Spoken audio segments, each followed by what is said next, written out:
hatto xayrlashish ham qolib ketdi. Mashinaga o'tirdim. Menga birinchi munosabat shunday bo'ldi. Men shu paytda kimgadir qo'ng'iroq qilishim kerak edi. Oilamga qaytishni xohladim. Meni hech vaqoyim, hech kimim yo'q edi.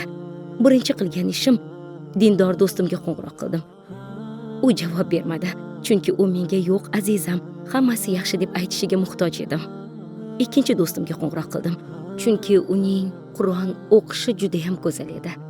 Men Qur'onni eshitishim kerakligini his qildim. U ham javob bermadi. Keyin bu ishni qachongacha davom ettiraman deb o'yladim. Qachongacha birovlar meni qutqarishini kutaman. Axir Allohning o'zi kel yonimga, meni yodga ol, men seni yodga olaman deb aytgan-ku. Alloh bilan aloqangiz to'g'ridan to'g'ri. Shunday qilib men mashinaga o'tirdim va Oyatal kursini 3 marta o'qidim.